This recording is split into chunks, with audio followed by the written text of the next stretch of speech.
والصلاة والسلام على رسول الله وعلى آله وصحبه ومن والاه وبعد. اللہ رب العالمین کا ازحد شکر ہے کہ اللہ رب العالمین نے ہمارے لیے یہ عظیم محفل کا موقع میسر کیا کہ اس مجلس کے اندر ہم اللہ رب العالمین کے لیے اکٹھے ہیں، اللہ رب العالمین کی خوشنودی حاصل کرنے کے لیے، اور اللہ رب العالمین کو کس طریقے سے ہم خوش کر سکتے ہیں، اس کی کس طریقے سے رضامندی حاصل کر سکتے ہیں، کس طریقے سے اللہ رب العالمین کا تقرب حاصل کر سکتے ہیں. اس لیے ہم سب یہاں پر اکٹھے ہیں، اور یہی علم کا اعلیٰ مقام ہے کہ انسان کوئی بھی علم حاصل کرنے کے لیے کسی بھی مجلس میں حاضر ہو تو سب سے پہلے وہ اپنے آپ کو یاد دلائے کہ میں صرف اور صرف اللہ رب العالمین کے لیے حاضر ہوا ہوں، تاکہ اللہ رب العالمین کو حاضر کروں، اللہ رب العالمین کو خوش کروں، اللہ کا تقرب حاصل کروں، اور نبی صلی اللہ علیہ وسلم کی سنت کے مطابق اپنی زندگی بسر کرنے کے لیے طریقہ کار سیکھوں. آج کے اس درس کا عنوان جو آپ نے سنا کہ دلوں کی نرمی، اہمیت، اسباب اور علاج، اس بارے میں مختصر سے وقت میں آپ کے سامنے میں گفتگو کروں گا. اگرچہ یہ موضوع ایسا نہیں کہ ایک چھوٹے سے درس میں یا چھوٹی سی محفل میں اس کا حق دیا جائے، اس کے لیے بہت ساری مجلس درکار ہیں، بہت سارے اس کے زاویے ہیں، بہت سارے اس کے پہلو ہیں، بہت سارے اس کے جوانب ہیں کہ جن میں انسان ان کو تفصیلی طور پر پڑھ کر، سمجھ کر، سیکھ کر اس کے مطابق عمل کر سکتا ہے. لیکن قرآن کریم نے، اللہ رب العالمین نے قرآن کریم میں اور ہمارے نبی صلی اللہ علیہ وسلم نے حدیث نبویہ میں کچھ عظیم چیزوں کی طرف اشارہ کیا ہے جن کا تعلق دلوں سے ہے. ان چیزوں کا آپ کے سامنے میں مختصر بیان کروں گا. اللہ سے دعا ہے کہ اللہ تعالی ہمیں جو ہم سیکھیں صحیح معنوں میں عمل کرنے کی اس کے مطابق توفیق عطا فرمائے، اور جو ہم بات کہیں یہاں پر وہ بات اللہ اور اس کے رسول صلی اللہ علیہ وسلم کی رضامندی کے مطابق ہو، یعنی کہ اللہ کی طرف سے نازل کردہ دین کے مطابق اور نبی صلی اللہ علیہ وسلم کی طرف سے تبلیغ کردہ شریعت کے مطابق ہو. دل، اس کو عربی زبان کے اندر قلب کہتے ہیں. قلب اس کی جمع ہے قلوب، اور قلب کا معنی ہے پلٹنا، کسی چیز کا پلٹنا. ہم کہتے ہیں کہ قلبت العلبہ، میں نے یہ باکس کو پلٹ دیا. قلبت العلبہ، یا کسی بھی چیز کو آپ پلٹتے ہیں آپ کہتے ہیں قلبت. اس کا فعل بن جاتا ہے قلب سے، یعنی کہ پلٹ دینا. اللہ رب العالمین نے دلوں کے اندر یا انسانوں کے اندر جو یہ عضو رکھا ہے جس کو دل کہتے ہیں، اس کو عربی زبان کے اندر اس کا نام بھی بتایا کہ یہ قلب ہے. اور علماء کرام کہتے ہیں کہ اس کو قلب اس لیے کہتے ہیں کیونکہ یہ پلٹتا رہتا ہے، کبھی کسی جانب اور کبھی کسی جانب. اللہ کے نبی صلی اللہ علیہ وسلم کے صحابہ کرام آپ صلی اللہ علیہ وسلم کی محفل میں آتے، مجلس میں آتے تو ان کا ایمان کا درجہ بڑھ جاتا، تقوی بڑھ جاتا. آپ کی نصیحتیں سنتے، آپ کی بیٹھک میں حاضر ہوتے تو ایمان کا ہائی لیول ان کے اندر جاگ جاتا. پھر جب وہ اپنے گھر میں چلے جاتے تو بیوی بچوں میں مشغول ہو جاتے، گھر بار میں مشغول ہو جاتے، تو وہ حالت دل کی نہیں رہ پاتی. صحابہ کرام نے نبی صلی اللہ علیہ وسلم کے پاس آ کر کے پوچھا کہ نبی صلی اللہ علیہ وسلم ہم آپ کے پاس ہوتے ہیں تو ہمارے دلوں کی حالت کچھ اور ہوتی ہے، اور جب ہم اپنے گھروں میں چلے جاتے ہیں، اپنے بیوی بچوں میں مشغول ہو جاتے ہیں، اپنے گھر بار میں مشغول ہو جاتے ہیں تو ہماری دلوں کی حالت وہ نہیں رہتی جو ہونی چاہیے. تو اللہ کے نبی صلی اللہ علیہ وسلم نے فرمایا کہ اگر تمہاری دلوں کی حالت ہر وقت ایسی رہے جیسی میری محفل میں میرے ساتھ بیٹھے ہوئے ہوتی ہے تو فرشتے اللہ کے آسمان سے اتر کے تم سے مصافحہ کرنے لگے. لیکن یہ ایک گھڑی ہے اور یہ ایک گھڑی ہے، یعنی کہ اللہ رب العالمین نے یہ ہمارے لیے زندگی کے مختلف لمحات رکھے ہیں کہ ہم اپنے دلوں کے اندر تغیر محسوس کرتے ہیں، چینجنگ محسوس کرتے ہیں کہ کبھی ہمارا دل کچھ کہتا ہے، کبھی ہمارا دل کچھ کہتا ہے، کبھی نیکی کی طرف مائل ہونے لگتا ہے، کبھی برائی کی طرف رغبت رکھنے لگتا ہے، یا کبھی کم سے کم برائی نہیں تو نیکی کی طرف سے بے رغبتی کرنے لگتا ہے۔ تو یہ حالات جو انسان کے اندر چینج ہوتے ہیں، اس کی وجوہات کیا ہیں اور اس کے اسباب کیا ہیں؟ اس کے اندر اگر نیکی سے برائی کی طرف راہ مڑتی ہے تو کیوں مڑتی ہے؟ اس کے اندر اگر ہم دیکھتے ہیں کہ تغیر اور تبدل پیدا ہو رہا ہے تو یہ کیوں ہو رہا ہے، اس کے اسباب کیا ہیں، ہم ان چیزوں کو سمجھیں گے۔ لیکن اس سے پہلے ہم سب سے پہلے یہ سمجھیں کہ دل کی صفائی یا دل کی طہارت، دل کی زکوٰۃ یا تزکیہ کیوں ضروری ہے، دل کی پاکی کیوں ضروری ہے، دل کے بارے میں جانکاری کیوں ضروری ہے؟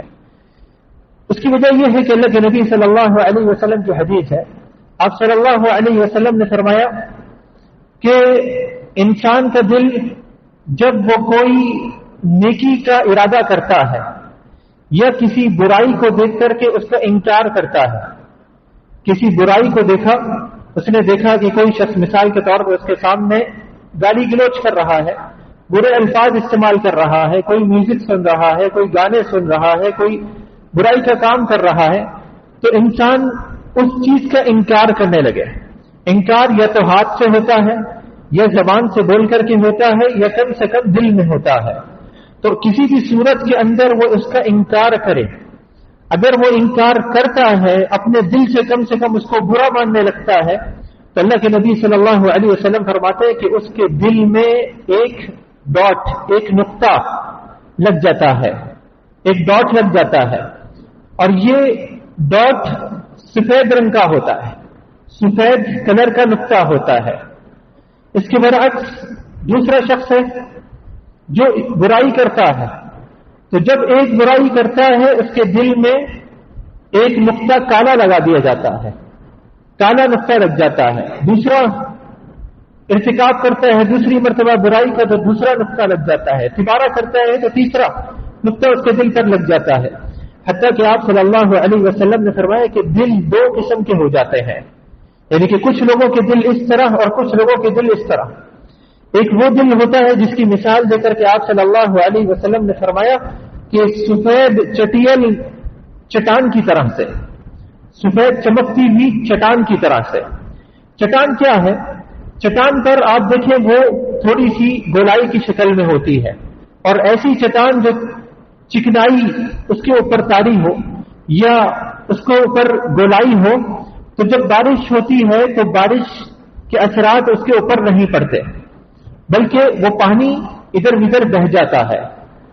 یا اس کی دوسری مثال آپ لے لیں کہ اس مسجد کے اندر یہ فرش لگے ہوئے ہیں، کہیں پر سفید کلر کا فرش لگا ہوا ہو، اس کے اوپر میل گرے، اس کے اوپر کوئی غلاظت گرے تو کیا ہوتا ہے؟ اس کی صفائی ہو جاتی ہے، وہ زمین اس کو پیتی نہیں ہے، وہ زمین اس سے متاثر نہیں ہوتی، اس کی صفائی ہو جاتی ہے۔ تو جو مومن ہوتا ہے اور برائیوں کا انکار کرتا ہے، اس کے دل کی مثال ایسی ہے کہ جیسے سفید چٹیل چٹان ہو، یعنی کہ اس کے اوپر کسی قسم کے کوئی اثرات مرتب نہ ہوتے ہوں برائیوں کے۔ برائی آتی ہے، برائی اس کے پاس آتی ہے، برائی اس کے قریب آتی ہے، لیکن اس کے اندر گھر نہیں کرتی، وہ توبہ کر لیتا ہے اور رجوع کر لیتا ہے۔ اس لیے اللہ رب العالمین نے ایک صفت دل کی قرآن کریم میں یہ فرمائی کہ بقلب منیب، کہ انابت کرنے والا دل، انابت کہتے ہیں یعنی کہ رجوع کرنے والا، رجوع یعنی کہ پلٹنے والا، واپس آنے والا، وہ اللہ کی طرف واپس چلے جاتا ہے، اللہ کا بندہ ہے، نیکی کرتا ہے، نمازیں پڑھتا ہے، روزے رکھتا ہے، زکوٰۃ دیتا ہے، حج ادا کرتا ہے، اچھے کام کرتا ہے، لیکن کبھی کبھی شیطان کے بہکاوے میں آ کر کے اپنے نفس کے وسوسوں میں مبتلا ہو کر وہ شیطان کی راہ پر چل پڑتا ہے، لیکن پھر اس کو جلد ہی یہ خیال ہو جاتا ہے کہ جو میں کام کرنے جا رہا ہوں یہ برائی کا کام ہے، یہ میرے رب کو ناراض کرنے والا کام ہے، تو وہ واپس پلٹ جاتا ہے۔ تو ایسا دل جو اللہ کی طرف واپس پلٹ جائے، یہ دل اچھا دل ہے۔ اس دل کی مثال ہے کہ وہ گناہ اس کے اوپر اثر نہیں کرتے، اس کے اندر گھر نہیں کرتے، اس کے اندر اپنی جگہ نہیں بنا لیتے، بلکہ اگر اس سے گناہ سرزد ہو جائے تو وہ فوراً اللہ کی بارگاہ میں توبہ کر لیتا ہے، رجوع کر لیتا ہے.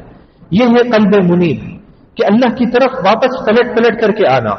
کوئی دل ایسا نہیں جو غلطی نہ کرتا ہو، کوئی انسان ایسا نہیں، صاحب قلب ایسا نہیں جس سے غلطی کا ارتکاب نہ ہوتا ہو. کیونکہ اگر ایسا ہوتا کہ دنیا کے اندر ایسے لوگ رہتے ہوتے تو ان سے غلطی ہی سرزد نہ ہوتی تو اللہ کے نبی صلی اللہ علیہ وسلم فرماتے ہیں لو لم تذنبوا، اگر تم سے گناہ نہ ہو، اگر تم گناہ نہ کرو تو لأذهب اللہ بکم، تو اللہ تعالیٰ تمہیں اس دنیا سے مٹا دے، تمہیں لے جائے، یہاں سے ختم کر دے. پھر ایسی قوم تمہارے بدلے لے کر کے آئے کہ جن سے گناہ سرزد ہو جائے اور وہ پھر اللہ کی بارگاہ میں پلٹ کر کے آ جائے، اللہ کی بارگاہ میں توبہ کر لیں. تو جو توبہ کا مقام ہے وہ بندہ مذنب کو حاصل ہوتا ہے، گنہگار کو حاصل ہوتا ہے. جس نے گناہ کیا ہی نہیں اس کی توبہ کیسے؟ تو توبہ کا اتنا بڑا مقام جو ہم جانتے ہیں حدیثوں کے اندر ایک الگ باب ہے، لیکن ایک صرف وہ حدیث یاد کر لیں کہ جس میں نبی صلی اللہ علیہ وسلم فرماتے ہیں کہ تمہارا رب تم سے توبہ کرنے کے وقت اتنا خوش ہوتا ہے کہ ایک آدمی، اس کی مثال دے کر کے آپ صلی اللہ علیہ وسلم نے فرمایا کہ ایک آدمی صحرا میں گیا ہوا تھا، اس کے پاس اس کی اونٹنی تھی، اس کے اوپر اس کا کھانے پینے کا سامان لدا ہوا تھا. وہ تھک ہار کر کے ایک درخت کے نیچے یا کسی سائے میں آرام کرنے کے لیے لیٹ جاتا ہے. برابر میں اونٹنی بندی بھی ہے، اس کے اوپر سامان لدا ہوا ہے. اس کی آنکھ لگ گئی. تھوڑی دیر میں جب آنکھ کھلتی ہے تو پریشان ہو کر کے وہ تلاش کرتا ہے کہ اونٹنی غائب ہو گئی، اونٹنی نظر نہیں آ رہی. بھاگتا ہے، ادھر بھاگا ادھر بھاگا، کہیں پر اونٹنی نظر نہیں آ رہی. ظاہری بات ہے اسی کے اوپر زندگی کا سرمایہ ہے، زندگی کا ساز و سامان ہے جس کے کھا پی کر کے وہ اپنی زندگی بچا سکتا ہے. وہ سارا کا سارا سامان جو اس کے اوپر لدا ہوا تھا وہ بھی گم ہو گیا. بہت پریشان ہوتا ہے، بھاگتا ہے، دوڑتا ہے، لیکن آخر میں تھک ہار کر کے واپس اسی جگہ پر آ کر کے لیٹ جاتا ہے کہ اب تو کوئی حل نہیں ہے، اب موت کی امید ہے، اب موت کا انتظار ہے کہ کتنے وقت تک انسان بھوکا پیاسا اپنے آپ کو باقی رکھے گا. اسی حالت میں اس کی دوبارہ سے آنکھ لگ جاتی ہے اور تھوڑی دیر میں جب آنکھ کھلتی ہے تو دیکھتا ہے کہ اس کے برابر میں اس کی اونٹنی ساز و سامان کے ساتھ لدی ہوئی برابر میں کھڑی ہے. تو وہ خوشی کے مارے، کتنی خوشی اس کو ہوگی. اللہ کے نبی صلی اللہ علیہ وسلم نے فرمایا کہ وہ خوشی کے مارے اپنے ہوش و حواس کھو بیٹھتا ہے اور اپنی زبان سے اللہ کا شکر ادا کرنے کے لیے وہ یہ کہتا ہے کہ اللہم انت عبدی وانا ربک، کہ اللہ تو میرا بندہ اور میں تیرا رب. وہ کہنا یہ چاہ رہا ہے کہ اے اللہ میں تیرا بندہ اور تو میرا رب، لیکن خوشی کے مارے غلطی سے اس کی زبان سے یہ نکلتا ہے کہ اے اللہ تو میرا بندہ اور میں تیرا رب. اللہ کے نبی صلی اللہ علیہ وسلم نے فرمایا کہ جب اللہ کا بندہ گناہ کرنے کے بعد اللہ کی بارگاہ میں توبہ کرتا ہے تو اللہ کو اس بندے سے بھی زیادہ خوشی ہوتی ہے. اور یہ مقام کس کو حاصل ہو سکتا ہے؟ ایک گنہگار کو حاصل ہو سکتا ہے جو گناہ کر لیتا ہے. بہت سے گنہگاروں کو شیطان یہ وسوسہ پیدا کرتا ہے کہ بھائی تم تو گنہگار ہو، تمہارا کیا تعلق مسجد سے، تم تو گنہگار ہو، تمہارا کیا تعلق علم کی محفلوں سے، تم تو گنہگار ہو، تمہارا کیا تعلق نیک صحبتوں سے، تم تو ایسے ہو، تم نے ان چیزوں سے دور رہنا ہے. یہ شیطان کا دھوکہ ہے. شیطان چاہتا ہے ہم کو شریعت سے دور رکھے، اللہ سے دور رکھے، اللہ کی طرف ہم پلٹنے والے نہ بنے. لیکن شریعت ہمیں یہ سکھاتی ہے کہ آپ اگر گناہ کرتے ہو تو یہ آپ کے اندر کمال ہے، یہ آپ کا نقص نہیں ہے، یہ آپ کی فطرت ہے. لیکن شرط یہ ہے کہ گناہ کرنے کے بعد آپ اللہ کی بارگاہ میں توبہ کر لو. اور توبہ کا معنی یہ نہیں کہ میں دل میں سوچ رہا ہوں کہ اللہ کوئی مسئلہ نہیں میں توبہ کرتا ہوں، یہ لیکن یہ جب میں نے گناہ کیا تھا، میں نے جب گالی دی تھی، میں نے کسی کا حق مارا تھا، میں نے کسی کی غیبت کری تھی، میں نے کسی کی چغل خوری کری تھی، میں نے کسی کے پیٹھ پیچھے کسی کی برائی بیان کری تھی، کسی بھی قسم کی کوئی برائی ہے، میں یہ دوبارہ کروں گا، یہ توبہ نہیں ہے. توبہ کے اندر شرط یہ ہے کہ توبہ وہ ہوتی ہے جس کے اندر بندہ عزم کرے، سچا ارادہ کرے کہ اس کے بعد میں اس گناہ کو دوبارہ نہیں کروں گا. اور دلوں کے بھید اللہ جانتا ہے کہ کون سچی توبہ کر رہا ہے اور کون جھوٹی توبہ کر رہا ہے. تو الغرض یہ توبہ کا مقام دل کی بنیاد پر ہوتا ہے. کوئی بھی دل ایسا نہیں جس سے لرزشیں نہ ہوتی ہوں، کسی سے غلطی نہ ہوتی ہو، ہر دل گنہگار ہے، لیکن وہ دل بہترین دل ہے جو اللہ کی طرف انابت کرتا ہے، اللہ کی طرف رجوع کرتا ہے، اللہ کی طرف پلٹ آتا ہے۔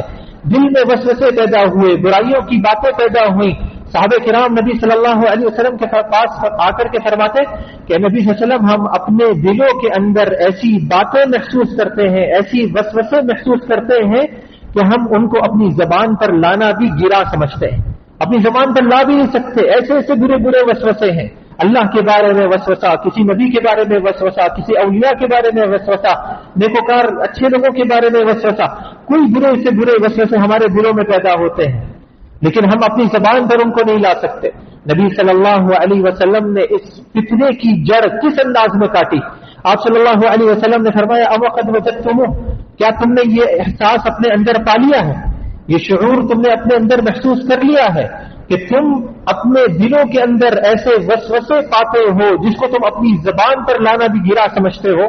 صحابہ نے فرمایا کہ جی ہاں اے نبی صلی اللہ علیہ وسلم، ہم اپنے حالت کو ایسے ہی پا رہے ہیں۔ آپ صلی اللہ علیہ وسلم نے فرمایا فَتِلْكَ بُشْرَ الْعَاجِلِ لِلْمُؤْمِنِ، یہی مؤمن کی جلد بشارت ہے، یہ مؤمن کے لیے جلد بشارت ہے، یعنی کہ دنیا کے اندر اس کو بشارت دی جا رہی ہے کہ دیکھو تم اچھے آدمی ہو، تمہارے اندر یہ احساس ہے کہ میں گناہ کرتا ہوں یا گناہ کا وسوسہ میرے اندر پیدا ہوتا ہے، لیکن میں اس کو اتنا برا سمجھتا ہوں کہ اپنی زبان پر بھی لانا گرا سمجھتا ہوں۔ اس لیے نبی صلی اللہ علیہ وسلم کی حدیث آپ نے فرمایا کل بنی آدم خطاء، ہر آدم کا بیٹا، آدم کا ہر بیٹا بہت زیادہ خطا کار ہے، وخیر الخطائین التوابون، بہترین خطا کار وہ لوگ ہیں جو توبہ کر لیتے ہیں، حق کی طرف پلٹ آتے ہیں۔ اور نبی صلی اللہ علیہ وسلم فرماتے ہیں کہ جو شخص اللہ کی طرف پلٹ آتا ہے، جو شخص اللہ کی طرف پلٹ آتا ہے، اللہ رب العالمین اس سے بہت زیادہ خوش ہوتا ہے۔ مقصد یہ ہے کہ ہم نے صرف اپنے جسموں کو فزیکلی طور پر، عملی طور پر پلٹانا نہیں ہے، بلکہ اصل جو ہے وہ ہم نے اپنے دلوں کو پلٹانا ہے، اللہ کی طرف رجوع کرنا ہے۔ اس لیے اللہ قرآن میں فرماتا ہے أَلَمْ يَأْنِ لِلَّذِينَ آمَنُوا أَن تَخْشَعَ قُلُوبُهُمْ لِذِكْرِ اللَّهِ، کیا ان لوگوں کے لیے ابھی تک وہ وقت نہیں آیا جو ایمان لائے ہیں کہ ان کے دل اللہ سے ڈر جائیں، اللہ سے خشوع کرنے لگ جائیں، اللہ سے ڈرے، خوف کھائیں؟ کیا ابھی تک وہ وقت نہیں آیا؟ أَلَمْ يَأْنِ لِلَّذِينَ آمَنُوا أَن تَخْشَعَ قُلُوبُهُمْ لِذِكْرِ اللَّهِ وَمَا نَزَلَ مِنَ الْحَقِّ، حالانکہ جو حق کی باتیں نازل ہو گئی ہیں وہ سب کی سب باتیں اس بات پر انسان کو آمادہ کرتی ہیں کہ وہ اللہ سے ڈر جائے، اس کے دل ڈر جائیں۔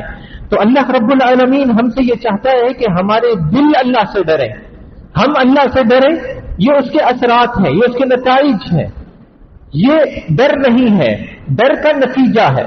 جیسے محبت ہے، محبت کیا ہے؟ اگر کوئی شخص کسی سے پوچھے کہ آپ محبت کرتے ہیں اللہ سے، اپنے والدین سے محبت کرتے ہیں، نبی صلی اللہ علیہ وسلم سے محبت کرتے ہیں، تو آپ کہیں گے جی ہاں میں محبت کرتا ہوں۔ کوئی کہے کہ بتائیے دلیل دکھائیے، تو آپ کہیں گے کہ میں نمازوں کی پابندی کرتا ہوں، میں والدین کی بات مانتا ہوں، میں اللہ کے رسول صلی اللہ علیہ وسلم کی زندگی کے مطابق اپنی طرز زندگی بناتا ہوں، یہ پروف ہے، تو یہ محبت ہے۔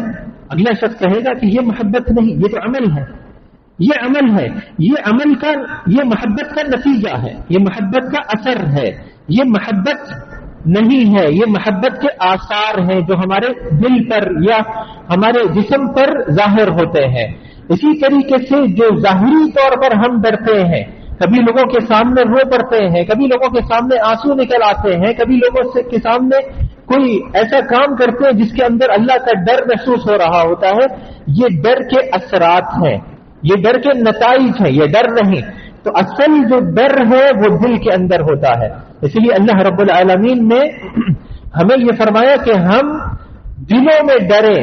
وَلِمَنْ خَافَ مَقَامَ رَبِّهِ جَنَّتَانِ، جو اپنے رب کے سامنے کھڑے ہونے سے ڈر جاتا ہے اس کے لیے دو جنتیں ہیں، اس کے لیے دو جنتیں ہیں۔ اور اصل اس کا ڈر کا مقام جو محل خوف ہے وہ دل ہے، بالکل ایمان کی طرح سے۔ جیسے ایمان یہ اہل سنت والجماعت کا عقیدہ ہے، یہ ہمارا عقیدہ ہے کہ ایمان کیا ہے؟ ایمان صرف عمل نہیں ہے، یا صرف زبان سے بولنا نہیں ہے، بلکہ ایمان تین چیزوں کا مرکب ہے۔ ایک سب سے پہلے دل کے اندر اعتراف ہو، دل کے اندر اقرار ہو کہ جو بات میں کہہ رہا ہوں اس کو میں تسلیم کرتا ہوں دل و جان سے. دوسرا، اس کے مطابق میں اعتراف کروں اپنی زبان سے. اور پھر تیسرا، اس کے مطابق اس کا پروف دینے کے لیے، اس کا ثبوت دینے کے لیے میں عمل سے ثابت کروں. تو یہ پورا ایمان جو ہے یہ مل کر کے ایمان بنتا ہے. 3 چیزوں کا نام. اسی طریقے سے محبت یا خوف ہے، اس کے لیے بھی ضروری ہے کہ یہ محبت اور خوف سب سے پہلے ہمارے دل میں ہو، اور پھر اس کے اثرات اور نتائج ہم اپنے جسم پر دیکھیں. تو اللہ رب العالمین نے فرمایا کہ کیا ابھی وہ وقت نہیں آیا کہ تم اللہ سے ڈرنے لگ جاؤ. ایک اور آیت میں اللہ رب العالمین فرماتا ہے وَلَقَدْ ذَرَأْنَا لِجَهَنَّمَ كَثِيرًا مِنَ الْجِنِّ وَالْإِنسِ، کہ ہم نے بہت سارے انسانوں اور جنوں میں سے ایسے لوگ پیدا کیے ہیں کہ لَهُمْ قُلُوبٌ، ان کے دل ہیں، لَا يَفْقَهُونَ بِهَا، لیکن ان دلوں سے وہ سمجھتے نہیں ہیں. وَلَهُمْ أَعْيُنٌ، ان کی آنکھیں ہیں لیکن وہ ان آنکھوں سے دیکھتے نہیں ہیں. وَلَهُمْ آذان، ان کے کان ہیں، لَا يَسْمَعُونَ بِهَا، وہ ان کانوں سے سنتے نہیں. حالانکہ ہم جانتے ہیں کہ کافروں کے پاس دل ہے، وہ بہت سی باتیں سمجھتے بھی ہیں، لیکن اللہ کہہ رہا ہے کہ یہ نہیں سمجھتے. ان کے پاس آنکھیں ہیں، وہ دیکھتے ہیں، لیکن اللہ کہہ رہا ہے کہ وہ نہیں دیکھتے. ان کے پاس کان ہے، وہ سنتے ہیں، لیکن اللہ فرما رہا ہے کہ وہ نہیں سنتے. یعنی کہ دل سے جو چیز سمجھنی چاہیے تھی ان چیزوں کو نہیں سمجھتے. آنکھوں سے جو چیزیں دیکھنی چاہیے تھی وہ ان چیزوں کو نہیں دیکھتے. کانوں سے جن چیزوں کو سننا چاہیے تھا وہ ان چیزوں کو نہیں سنتے. عبرت حاصل نہیں کرتے، ایمان کی تازگی محسوس نہیں کرتے. اسی لیے اللہ رب العالمین نے فرمایا اولئک کالانعام، یہ لوگ تو جانوروں جیسے ہیں. یہ لوگ جن کے پاس دل ہے لیکن وہ دلوں کو استعمال کر کے شریعت اسلامیہ کو سمجھتے نہیں، اللہ اور اس کے رسول سے ڈرتے نہیں، رسول اللہ کی اتباع نہیں کرتے، وہ لوگ اللہ کی نظر میں اللہ فرما رہا ہے کالانعام کہ یہ جانوروں جیسے ہیں. بل ہم اضل، بلکہ اس سے بھی زیادہ بدتر ہیں. وجہ کیا ہے؟ اولئک هم الغافلون، کہ یہ لوگ غفلت میں پڑے ہوئے ہیں. یہ لوگ غفلت میں پڑے ہوئے ہیں. اور آگے جا کر کے ہم سنیں گے، دیکھیں گے کہ کس طریقے سے اللہ رب العالمین اسباب مرض، جو دل کے اسباب ہوتے ہیں، دل کے مرض کے یا دل کی بیماری کے اسباب ہوتے ہیں، ان میں سے ایک اہم ترین سبب جو ہے اس کو غفلت کو شمار کرتا ہے کہ غفلت میں ہم نے واقع نہیں ہونا. تو اللہ رب العالمین نے یہ کچھ آیتیں ذکر کری. اسی طریقے سے انبیاء کرام کے بارے میں اللہ رب العالمین نے ہمیں بار بار بتایا کہ انبیاء کرام دلوں کی طہارت کا بہت اہتمام کیا کرتے تھے. ابراہیم علیہ السلام کی دعا ہم جانتے ہیں کہ انہوں نے کہا تھا اے میرے رب ربی لا تخزنی یوم یبعثون، کہ اے میرے رب اس دن جس دن ان کو اکٹھا کیا جائے گا یا قبروں سے نکالا جائے گا، جمع کیا جائے گا، دوبارہ سے زندہ کیا جائے گا، اس دن مجھے رسوا نہ کرنا. نبی ہے، امام الموحدین ہے، کہتے ہیں کہ اے اللہ مجھے رسوا نہ کرنا. ربی لا تخزنی یوم یبعثون. کون سا دن ہے یہ؟ کون سے دن کی رسوائی سے پناہ مانگ رہے ہیں ابراہیم علیہ السلام؟ یوم لا ينفع مال ولا بنون. ابراہیم علیہ السلام کہتے ہیں وہ دن جس دن نہ کوئی مال کام آئے گا اور نہ بچے اولاد کام آئے گی. یوم لا ينفع مال ولا بنون الا من اتى الله بقلب سلیم، سوائے اس شخص کے کہ جو سلیم قلب لے کر کے آئے، صحیح سالم دل لے کر کے آئے اللہ کی بارگاہ میں. تو گویا یہ کمپلیٹ دعا کرتے ہوئے ابراہیم علیہ السلام اپنے رب سے یہ کہہ رہے ہیں کہ اے اللہ میرے دل میں نفاق پیدا کر کے، میرے دل میں شک پیدا کر کے، میرے دل میں کفر پیدا کر کے مجھے قیامت کے روز رسوا نہیں کرنا. یعنی کہ دل کی بیماری سبب ہے کہ وہ قیامت کے روز رسوائی کا سبب بنے. اور وہ بھی کون؟ کس کی رسوائی کا؟ کہ امام الموحدین ڈر رہے ہیں کہ کہیں میں رسوا نہ ہو جاؤں کہ اگر میرا دل صحیح سالم نہ رہے.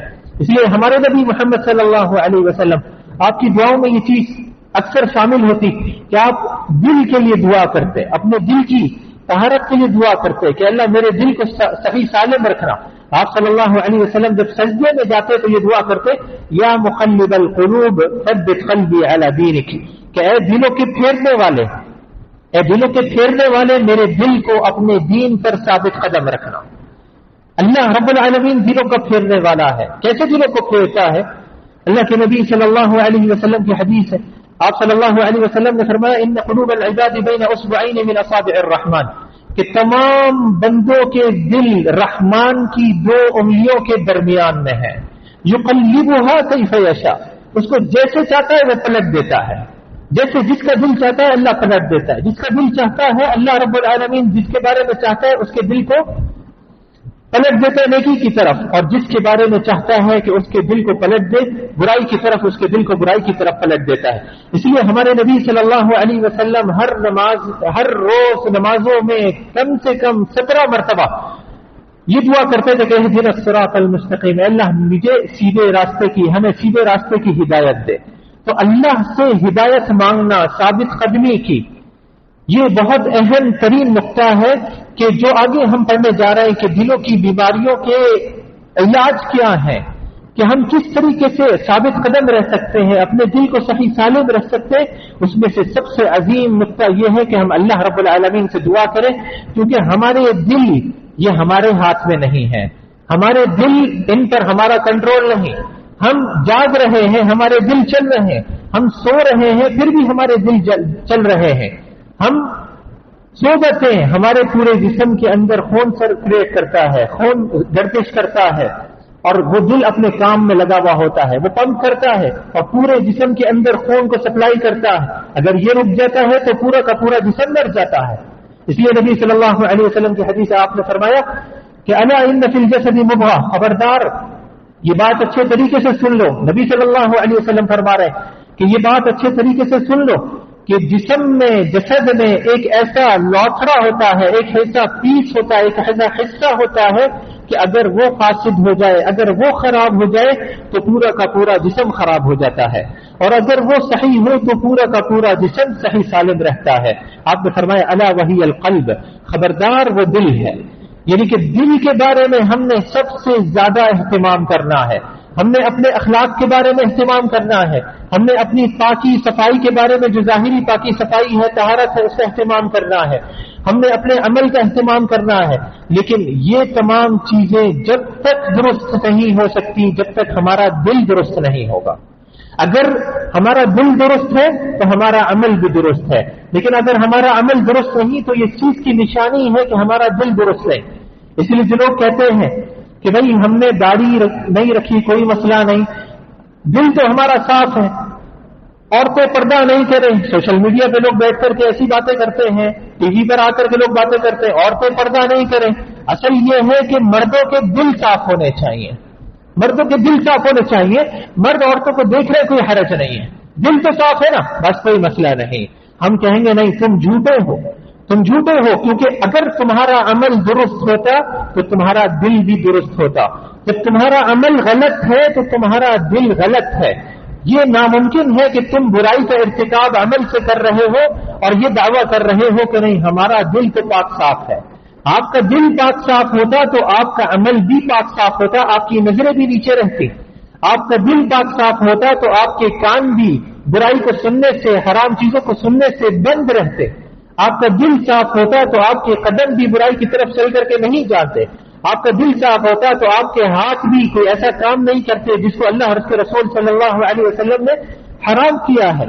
لیکن یہ دل کی غلاظت ہے، یہ دل کی ناپاکی ہے، یعنی دل کے اندر جو ناصفائی ہے اس کا نتیجہ ہے، اس کا اثر ہے کہ آپ کے عمل کے اوپر یہ برائیاں دکھ رہی ہیں۔ اس لیے کبھی دھوکے میں نہیں آئے کہ نہیں ہمارا دل صاف ہے بس ہماری عملی برائیاں ہیں، عملی کوتاہیاں ہیں، نہیں، اگر عملی کوتاہیاں ہیں تو آپ کو اشد ضرورت ہے کہ آپ اپنے دل کی صفائی کی طرف رجوع کریں۔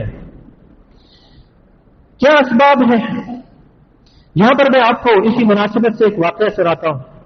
جو میں نے کہا کہ دل اللہ کے ہاتھوں میں، اللہ کی دو انگلیوں کے درمیان میں ہے، نبی صلی اللہ علیہ وسلم کی حدیث، جیسے چاہتا ہے اللہ تعالیٰ کسی کے دل کو بھی کسی کی طرف پھیر دیتا ہے۔ آج ہم میں سے بہت سے لوگ یہ سوچتے ہیں ہم تو موحد ہیں، ہم تو پکے ایمان والے ہیں، ہم تو پڑھے لکھے ہیں، ہم تو طالب علم ہیں، ہم تو فلاں فلاں مدرسے سے فارغ التحصیل ہیں، ہم نے تو کتابیں پڑھی ہیں، ہمیں تو ایمان ہے، ہمیں یقین ہے، ہم اللہ کے بارے میں کسی بھی قسم کے تذبذب میں، کسی بھی قسم کے شک میں مبتلا نہیں ہو سکتے، ہم اللہ کے ساتھ کبھی کفر نہیں کر سکتے۔ کچھ عرصے قبل سعودی عرب کے اندر یا جزیرہ عرب کے اندر ایک بہت بڑے عالم تھے، ان کا نام تھا عبداللہ القسیمی. عبداللہ القسیمی بہت بڑے عالم تھے، حتیٰ کہ ان کو اس زمانے کا شیخ الاسلام کہا جاتا تھا. ابن تیمیہ رحمۃ اللہ علیہ بہت بڑی معروف شخصیت ہے، آج سے 700 سال پہلے ان کی وفات ہوئی. کہا جاتا تھا کہ یہ اس دور حاضر کے شیخ الاسلام ہے. ان کا لقب تھا شیخ الاسلام ابن تیمیہ. ان کو کہا جاتا تھا کہ یہ دور حاضر میں اس زمانے کے شیخ الاسلام ہے. بڑا دفاع کیا انہوں نے اللہ کے نبی صلی اللہ علیہ وسلم کی حدیثوں کا، ملحدین کے اوپر انہوں نے بڑا کتابیں لکھی اور بڑے جوابات دیے. لیکن ایک وقت آیا کہ اللہ رب العالمین کے نبی صلی اللہ علیہ وسلم جو حدیث فرماتے ہیں کہ اللہ کی انگلیوں کے درمیان بندوں کے دل ہوتے ہیں، وہ پلٹ گیا، وہ دل پلٹ گیا. راتوں رات انہوں نے جہاں پر وہ نصرت دین کے لیے جان قربان کرنے کے لیے تیار تھے، صبح اٹھے تو کہنے لگے کہ یہ دین کچھ نہیں ہوتا، یہ اسلام کچھ نہیں ہے، اللہ کا کوئی وجود نہیں ہے، نہ کوئی فلاں چیز ہے نہ فلاں چیز ہے. ساری شریعت سے انکار کر دیا، ملحد بن گئے. یہ ہمارے لیے سبق ہے کہ کبھی ہم اس سوچ میں مبتلا نہ رہیں کہ ہم تو پکے ایمان والے، ہم مرتے دم تک ثابت قدم رہیں گے، کبھی ہم بہکائے نہیں جائیں گے. کچھ نہیں پتا کہ کب ہمارا پاؤں پھسل جائے اور ہم گمراہی کی راہ پر چل پڑیں. اس لیے ضروری ہے، اشد ضروری ہے کہ ہم اللہ سے ثابت قدمی کی دعا کریں. کیا اسباب ہیں اور کیا علاج ہے؟ بہت سارے اسباب ہیں اور بہت سارے علاج ہیں. 4 چیزیں میں آپ کے سامنے یہاں پر ذکر کرتا ہوں. اللہ سے دعا ہے کہ اللہ ہمیں ان اسباب سے بھی دور رکھے، بچاتا رکھے، اور اس کے علاوہ جو اور دوسرے اسباب ہیں ان سے بھی ہمیں دور رکھے. سب سے پہلے جو سبب بنتا ہے وہ یہ ہے کہ انسان ذکر الہی سے دور ہو جائے، ذکر الہی سے دور ہو جائے، اللہ کی یاد سے دور ہو جائے، اللہ کو بھولا بیٹھے. اور اللہ کو بھلانا یا اللہ کا ذکر کرنا کیا معنی ہے اس کا؟ بہت سے لوگ یہ سمجھتے ہیں کہ اللہ کا ذکر یہ ہے کہ ہر وقت میں اللہ اللہ اللہ پڑھتا رہوں.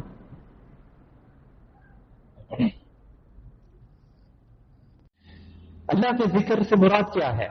اللہ کا ذکر ہم نے کیا کرنا ہے؟ کون سا ذکر مراد ہے؟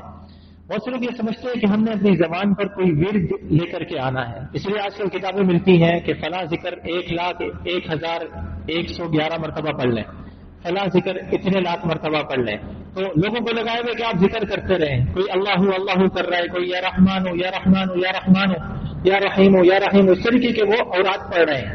سب سے پہلے تو ہمیں یہ بات معلوم ہونی چاہیے کہ ہم نے ذکر ان الفاظوں سے پڑھنا ہے جو الفاظوں والے ذکر ہیں وہ اللہ کے نبی صلی اللہ علیہ وسلم کے سکھائے ہوئے الفاظ ہوں.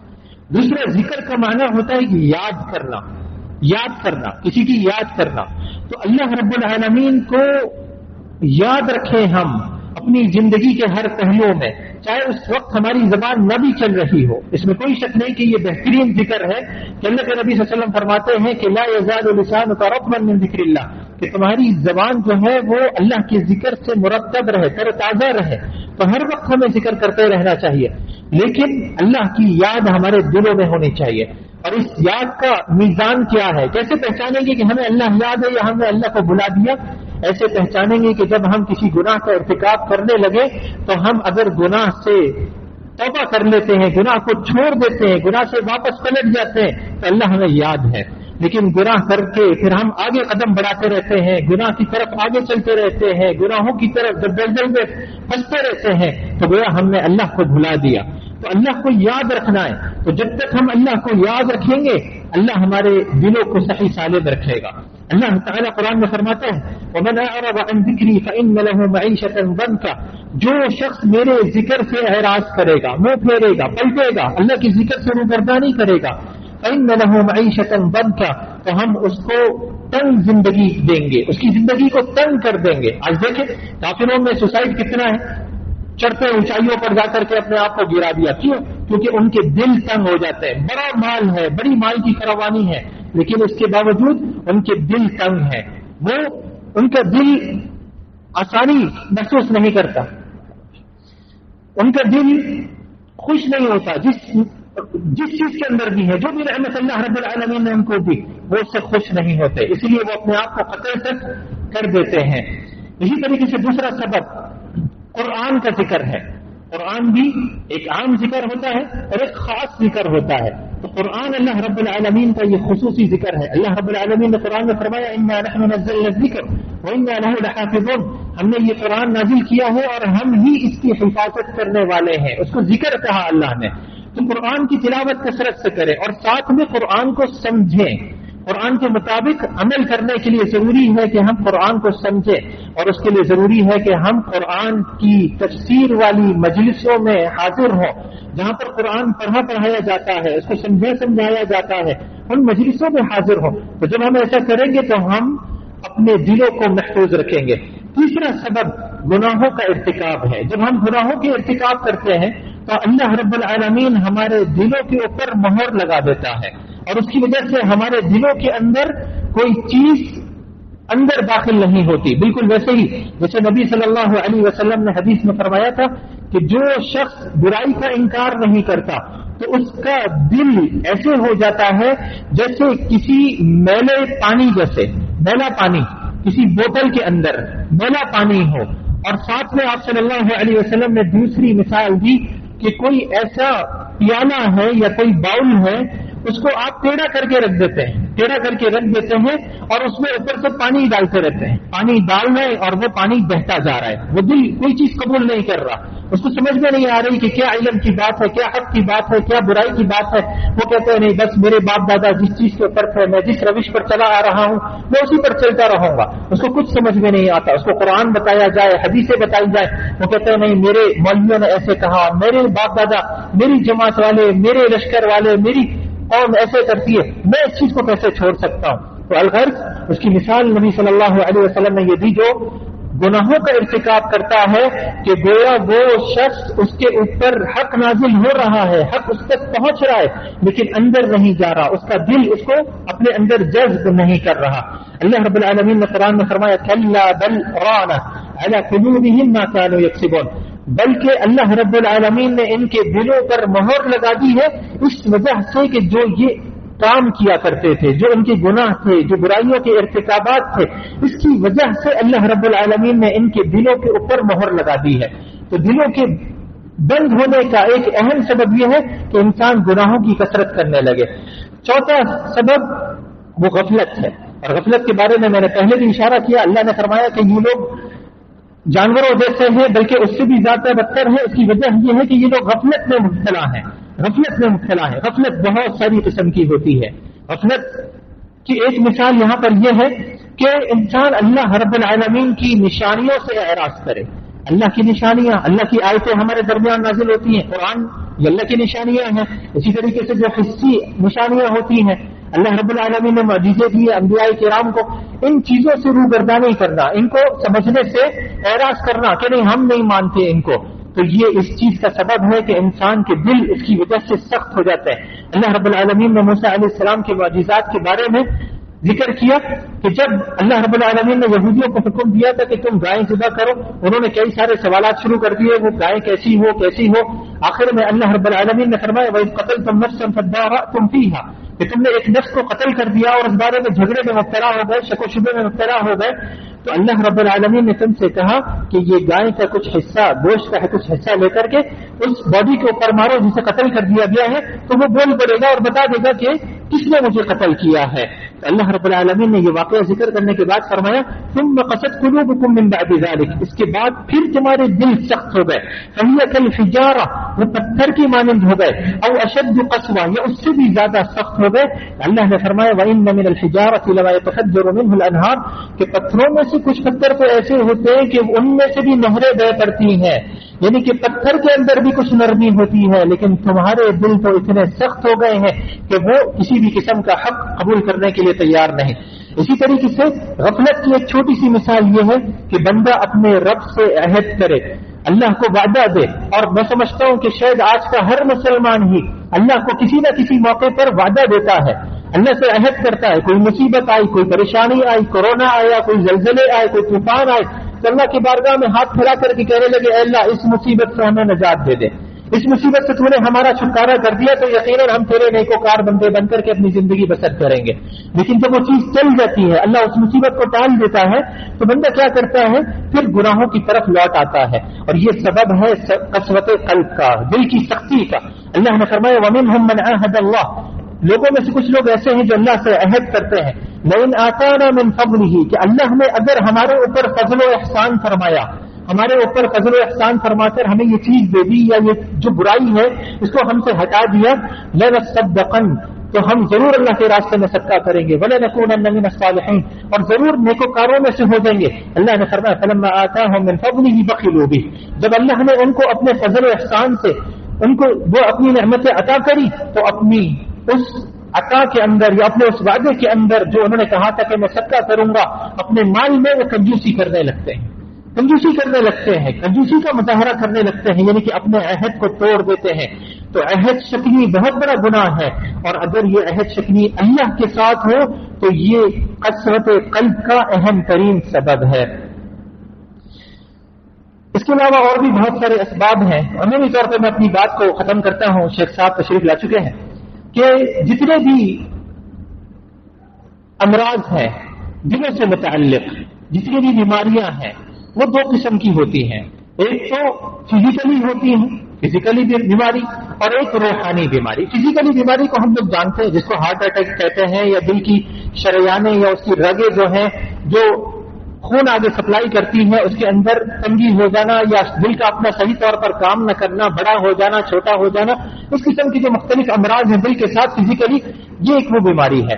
دوسری بیماری روحانی بیماری ہے، یا اس کو آپ کہیں کہ ایمانی بیماری ہے، یا اس کو یقین کی بیماری کہہ لیں کہ یہ بیماری ہے، اور اسی بیماری سے متعلق قرآن کریم جا بجا ہمیں علاج سکھاتا ہے، اور ساتھ میں اس علاج کا نتیجہ یہ ہوتا ہے کہ جو ہماری فزیکلی بیماری ہے وہ بھی صحتیاب ہوتی ہے، وہ بھی شفا پاتی ہے۔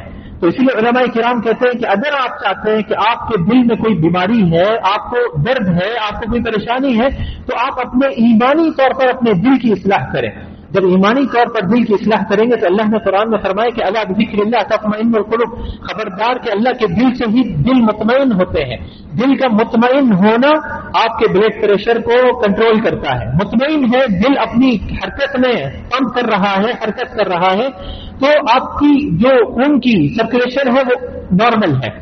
تو مقصد یہ ہے کہ اپنے آپ کو ہم نے نارمل کرنے کے لیے، دنیا کی بھی بیماریوں سے نجات پانے کے لیے ہم دینی، ایمانی، روحانی بیماریوں کے علاج کی طرف آئیں۔ اور یہ روحانی بیماریاں جو ہیں ان کی دو قسمیں ہیں عمومی طور پر، ایک جس کا تعلق علم سے ہے، دوسرا اس کا تعلق تقوی سے ہے۔ ایک کا تعلق علم سے ہے، دوسرا اس کا تعلق تقوی سے ہے۔ جس کا تعلق علم سے ہے اس کو کہتے ہیں شبہات، شبہوں میں مبتلا ہو جانا، اور دوسرا جس کا تعلق تقوی سے ہے اس کو کہتے ہیں شہوات، خواہشات۔ تو انسان کی یہ دو بڑی بیماریاں ہیں کامن۔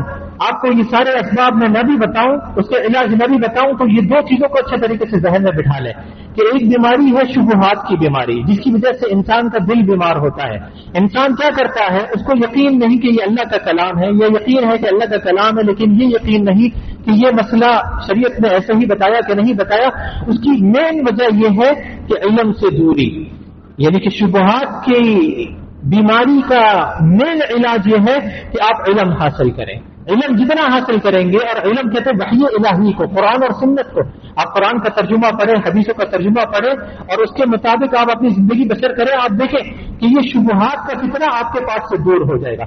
دوسری بیماری وہ شہوات کی بیماری ہے۔ اللہ نے قرآن میں فرمایا زین للناس حب الشہوات من النساء والبنین والقناطیر المقنطرہ، کہ لوگوں کے لیے اللہ رب العالمین نے خواہشات کو مزین کر دیا ہے، یا ان کے لیے مزین کر دیا گیا ہے۔